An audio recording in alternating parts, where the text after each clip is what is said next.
ప్రియమైన దేవుని పిల్లలారా, ప్రభువైన యేసుక్రీస్తు వారి పేరట మీ అందరికీ వందనాలు. ప్రభువు పేరట మీ అందరికీ శుభములు, దీవెనలు కలుగునుగాక. ఈ ఉదయకాలం పరిశుద్ధ గ్రంథము నుండి దేవుని వాక్యాన్ని చదువుకుందాము. రోమీయులకు రాసిన పత్రిక 8వ అధ్యాయము 5వ వచనాన్ని చదువుకుందాం. శరీరానుసారులు శరీర విషయముల మీద మనసుంటురు, ఆత్మానుసారులు ఆత్మ విషయముల మీద మనసుంటురు. శరీరానుసారమైన మనస్సు మరణం, ఆత్మానుసారమైన మనస్సు జీవమును సమాధానమునై ఉన్నది. దేవుడు తన మాటలు మన అందరి కొరకు దీవించునుగాక. ఆమేన్. ప్రియమైన దేవుని పిల్లలారా, మనం ఏం తినాలి, ఏం ధరించుకోవాలి అన్నది మనకిష్టం, మన ఇష్టం. కడుపు నింపుకోవడానికి మనం ఏం తిన్నా కడుపు నిండుతుంది, పచ్చడితో తిన్నా ఆకలి తీరుతుంది. శరీరాన్ని కప్పుకోవడానికి సూటు బూటు మాత్రమే కాదు, ఏ బట్టలైనా పర్వాలేదు. ఎండ నుండి కాపాడుకోవడానికి, వాన నుండి కాపాడుకోవడానికి రాజభవనము లాంటి ఇల్లే అవసరం లేదు. గుడిసైనా చిన్న ఇల్లైనా పర్వాలా.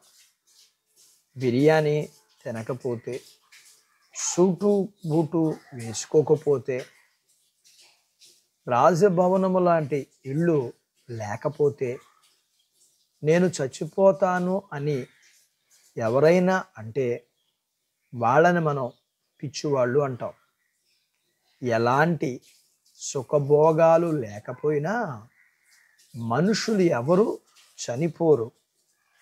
ఇలాంటి సుఖభోగాలు అనుభవించాలని అనుకునేవారిని, వారు ఎవరైనా సరే, వారికి శరీరానుసారమైన మనస్సు ఉన్నవాళ్ళు ఇవన్నీ శరీరం అనుభవిస్తుంది తప్ప ఆత్మ అనుభవించదు.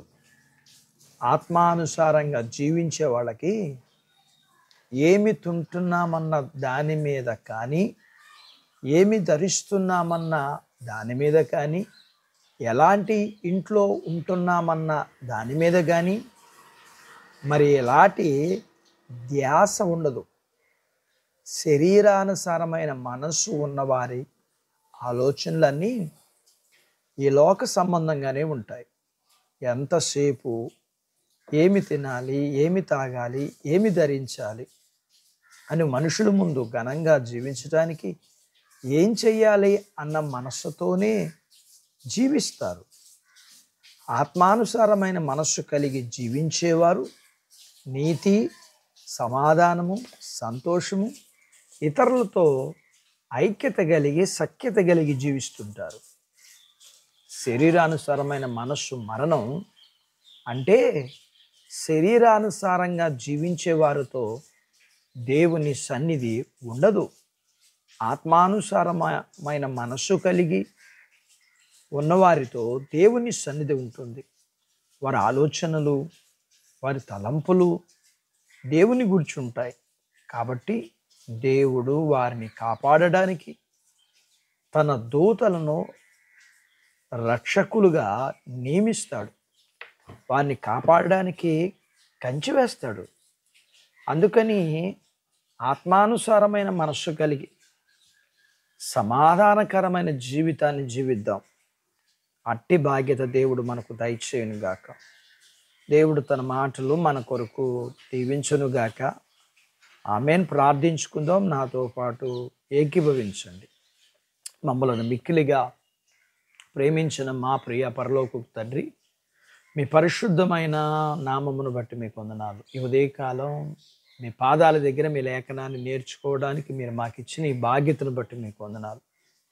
శరీరానుసారమైన మనస్సు కలిగిన జీవితం నుంచి మమ్మల్ని అందరినీ విడిపించి ఆత్మానుసారమైన మనస్సును కలిగి జీవిస్తూ మీకు మహిమగాను అనేకులకి ఆశీర్వాదకరంగాను మేము ఉండగలగటానికి మా అందరికీ సహాయం చేయండి. ఆత్మానుసారమైన మనస్సు జీవమును సమాధానమును అయ్యున్నది కాబట్టి అలాంటి జీవితమును మీ పిల్లలైన మా అందరికీ మీరు దయచేయాలని మీ పాదాల యొద్ద ప్రార్థన చేస్తున్నాను. ప్రియుడా, చిన్న బిడ్డలను, యవనస్తులను, వృద్ధులను, స్త్రీలను, పురుషులను దీవించండి నాయనా. ప్రతి వారి చదువుల్లో, ఆరోగ్యాల్లో, ఉద్యోగ ప్రయత్నాలలో, ఉద్యోగాలు చేస్తుండగా ప్రమోషన్స్, ప్రతివారు చేతి పనులు, వ్యాపారాలు, పొలాలు, పశువులను దీవించండి.